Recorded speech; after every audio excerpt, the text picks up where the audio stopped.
పక్షుల కిలకిలలతో, ఏరులై పారుతున్న కాలువ నీటి శబ్దాలతో, నల్లని చీకటిని వీడుతూ తెల్లగా తెల్లవారుతున్న ఒక అందమైన పల్లెటూరిలో మొదలైంది ఈ కథ. ఈ చిన్న పల్లెటూరిలో సూర్య మరియు బాలు అనే ఇద్దరు మంచి స్నేహితులు ఉండేవాళ్ళు. చిన్నప్పటి నుంచి వీళ్ళిద్దరూ ఆడుతూ పాడుతూ కలిసి పెరిగారు. కాలంతో పాటు వాళ్ళు పెరిగి పెద్దవాళ్ళయ్యారు. ఎవరి జీవితాల్లో వాళ్ళు బిజీగా గడుపుతున్న రోజుల్లో అనుకోకుండా ఒకరోజు సూర్యకు ఆర్థిక సమస్య ఎదురైంది. ఆ కఠినమైన టైంలో అతనికి ఏం చేయాలో, ఎవరిని సహాయం అడగాలో తెలియని టైంలో తన చిన్ననాటి స్నేహితుడైన బాలు గుర్తుకొచ్చాడు. సూర్య వెంటనే బాలు వద్దకు వెళ్లి తన పరిస్థితిని వివరిస్తూ కంటనీరు పెట్టుకున్నాడు. బాలు హృదయవంతుడు కావడం వలన తన ప్రాణ స్నేహితుడు కష్టాల్లో ఉన్నాడు అని తెలియగానే తన దగ్గర ఉన్న సొమ్ము అంతా ఏమీ ఆలోచించకుండా వెంటనే సూర్యకి ఇచ్చి, ఏమీ కాదు సూర్య, నువ్వు కష్టాల్లో ఉన్నావు, అంతా మెరుగుపడ్డాక నా డబ్బు నాకు తిరిగి ఇవ్వు అంటూ ఓదారుస్తూ చెప్పాడు. కాలం గడిచే కొద్దీ సూర్యకు ఉన్న అప్పులు కష్టాలు అన్నీ తీరిపోయి పెద్ద స్థాయికి ఎదిగి చాలా ధనవంతుడు అయ్యాడు.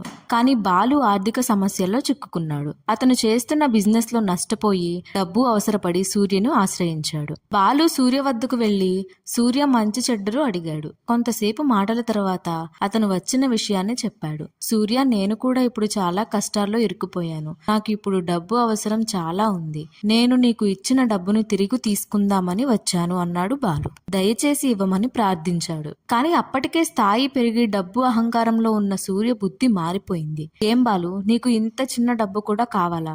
నాకు ఇవ్వడానికి నాకు సమయం లేదు అని నిర్లక్ష్యంగా చెప్పాడు. అది విన్నాక బాలు గుండె బాధతో బరువెక్కింది. ఆ అవమానాన్ని తట్టుకోలేక అక్కడి నుండి వెళ్లిపోయాడు. బాలు అతని బిజినెస్ ని కోల్పోయి తన కుటుంబాన్ని రక్షించుకోలేకపోయాడు. చివరికి తను చేసిన సాయమే తన జీవితాన్ని నాశనం చేసేలా మారింది. ఈ కథ ద్వారా మనం తెలుసుకోవాల్సింది, ధనంతో సంబంధాలు మారకూడదు. స్నేహం ఎప్పుడూ నిస్వార్థంగా ఉండాలి. అవసరం వచ్చినప్పుడు వెన్నంటి నిలబడమే నిజమైన స్నేహం.